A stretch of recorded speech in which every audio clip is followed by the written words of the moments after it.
안녕하세요. 징쌤, 수쌤입니다.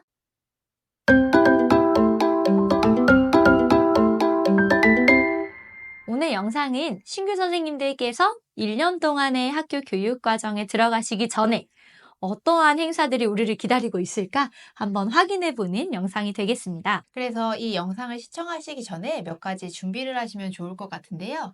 그걸 저희가 차례차례 설명드리고 하나하나 준비해 주신 후에 영상을 보시면 도움이 될 것 같습니다. 첫 번째, 가장 큰 계획이 있는 연간 계획표가 있습니다. 이 연간 계획표는 학교에서 어떤 행사를 몇 월에 대체적으로 진행을 할 거다, 어떤 주에 진행을 할 거다라고 계획이 된 거고요. 두 번째 또 뭐가 있죠? 저희 월별 행사표도 준비를 해주시면 좋습니다. 월별 행사표는 말 그대로 월별 행사에 대해서 나와 있기 때문에 지금은 3월달 월별 행사만 나와 있을 거예요. 보시면 나에게 해당되는 것들을 체크하시고 달력에 옮겨 적으시면 됩니다. 마지막으로 하나 더 있죠. 네, 월별 행사와 연간 계획을 바탕으로 해서 학년에서 주간 학습을 만듭니다. 그러면 주간 학습 안내를 보시고 오늘의 행사와 진도가 나와 있거든요. 그 진도에 맞춰서 아이들은 어떻게 가르치고 어떤 행사를 함께 진행하고 무엇을 준비해야 할지 참고하시면 됩니다. 그럼 시작해 볼까요?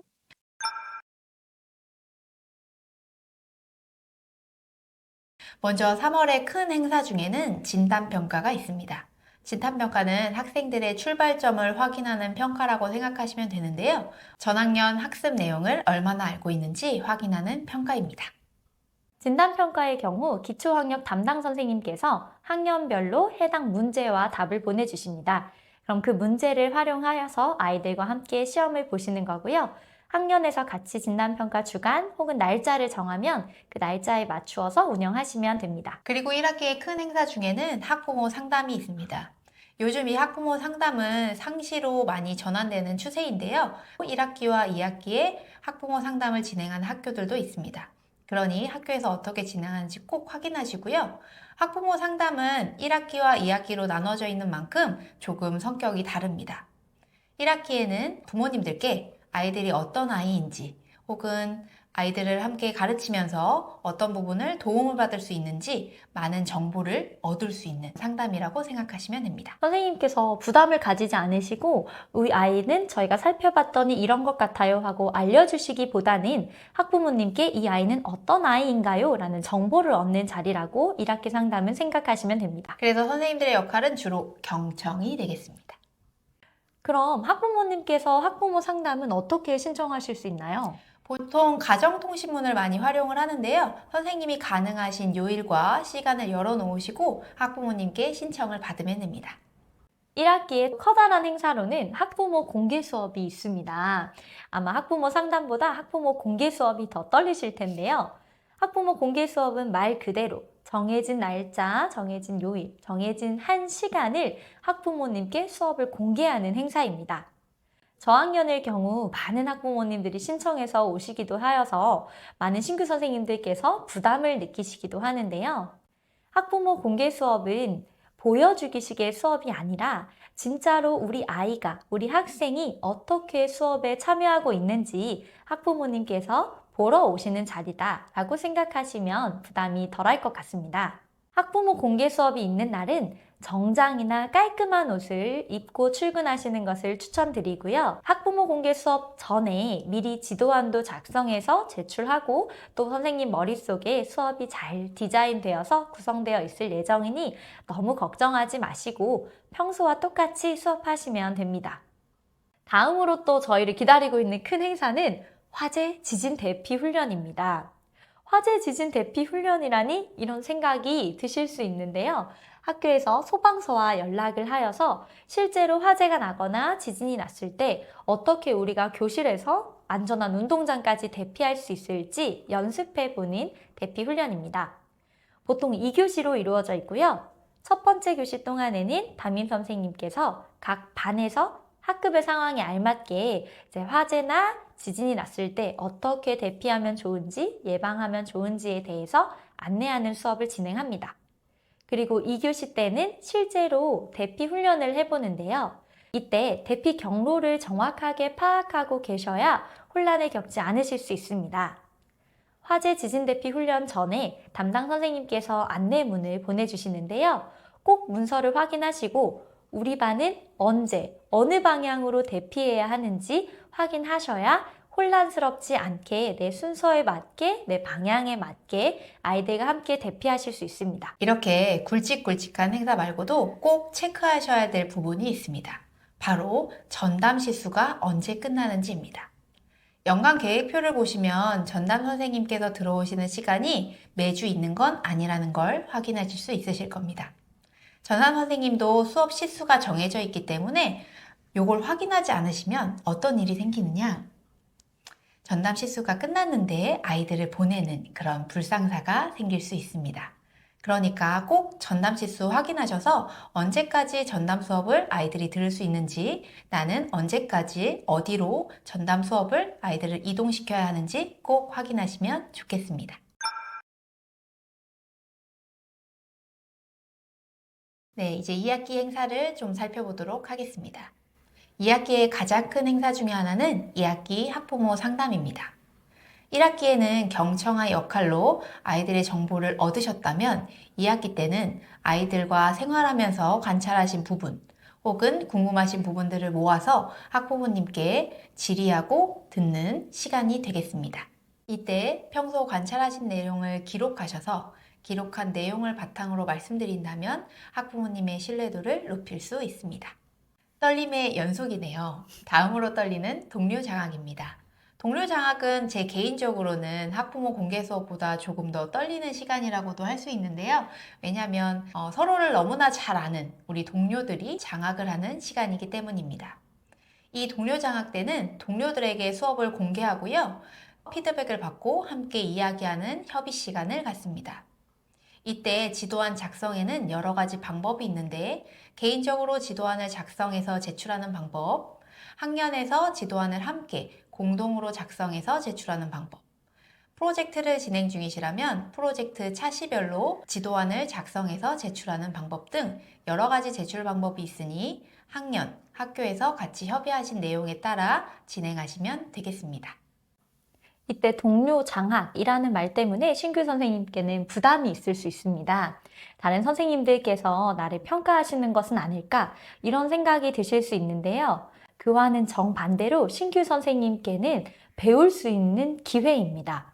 내가 평소에 수업을 하면서 나도 모르게 가지고 있었던 습관 혹은 나의 부족한 점, 다른 선생님의 수업을 또 들어가 보면서 저렇게 똑같은 수업이어도 할 수 있구나, 발문에 대해서 알 수 있는 기회 등 신규 선생님께는 배울 수 있는 기회가 무궁무진하게 열려 있는 시간입니다. 따라서 너무 걱정하지 마시고 내가 평소에 이렇게 수업을 하고 있으니 이런 부분을 보완하면 좋겠다 라고 생각하시는 기회로 여기시면 좋겠습니다. 그리고 동료 장학 때 저는 저 나름의 재미가 하나 있어요. 각 반을 구경하는 거예요. 그래서 각 반에 배치되어 있는 것, 그리고 각 반에 붙여져 있는 것들을 보면 그 선생님께서 어떤 것들을 강조하고 싶으신지, 어떤 것들을 아이들에게 많이 노출하고 싶으신지를 알 수 있거든요. 그래서 장학 후에 선생님께 따로 찾아가서 선생님 이거 너무 좋던데 이거 뭐예요? 라고 물어보시면 선생님과 레포도 다지실 수 있고 많은 꿀팁들을 배울 수 있는 좋은 기회가 되기도 하니까요.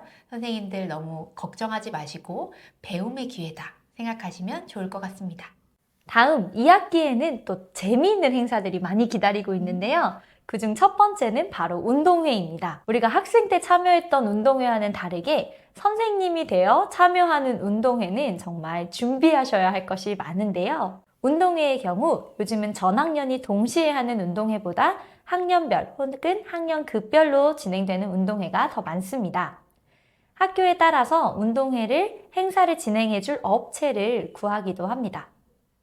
운동회를 준비하실 때는 학생들과 미리 어떤 종목을 할지, 이 종목에서는 어떤 것이 중요하고 또 어떻게 안전하게 할 수 있을지에 대해서 이야기 나눠보시는 시간을 가지시고 운동회 당일에는 아이들의 물통을 한 번에 담을 수 있는 노란 바구니를 준비하셔서 아이들이 물통을 산발적으로 두지 않고 모아서 두어서 잃어버리는 일이 없도록 준비하시면 됩니다.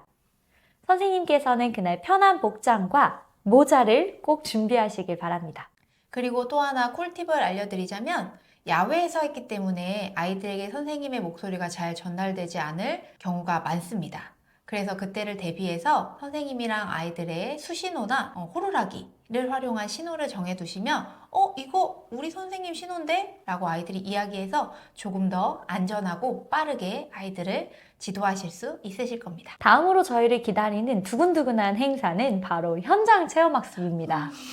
아이들도 너무 신나고 선생님도 너무 신나기도 하지만 사실 선생님의 입장에서는 아이들의 안전 때문에 생각하셔야 할 부분이 많은 것도 사실입니다. 체험학습을 가기 전에 안전지도는 필수겠죠.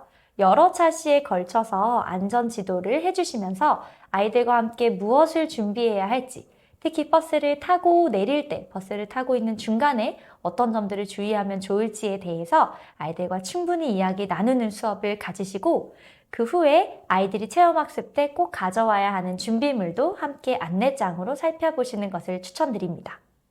또 현장 체험학습에 도착했을 때 어떠한 활동들을 하는지 학생들도 알고 있다면 가서 당황하지 않고 프로그램대로 잘 따라올 수 있으니 체험학습 전에 어떤 프로그램들이 어떤 순서로 진행되는지도 안내해 주세요.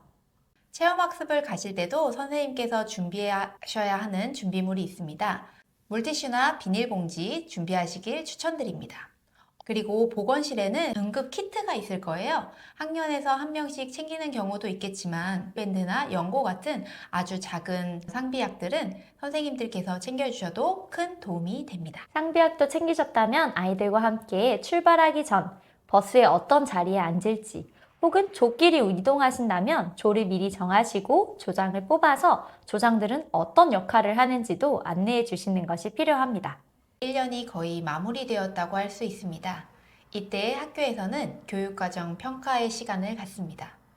1학기 동안, 2학기 동안 잘된 점들은 무엇이고 조금 부족했던 점들은 무엇인지, 내년엔 어떤 부분을 중점으로, 어떤 부분을 보완해서 진행해야 하는지 함께 이야기 나누는 시간이라고 생각하시면 됩니다. 이 교육과정 평가는 학년별로도 운영되고 부서별로도 운영되기 때문에 업무가 있으신 선생님들은 업무 부서의 회의 일정은 어떻게 되는지, 우리 학년 회의 일정은 어떻게 되는지 꼭 확인하시면 좋겠습니다. 이렇게 교육과정 운영 평가까지 끝나면 정말 한 해가 다 끝났다라는 느낌이 드는데요. 마지막으로 졸업식과 종업식이 저희를 기다리고 있습니다. 6학년은 졸업식, 1에서 5학년은 종업식을 진행하게 되고 대부분의 학교는 종업식이 2교시, 졸업식은 4교시로 진행이 됩니다.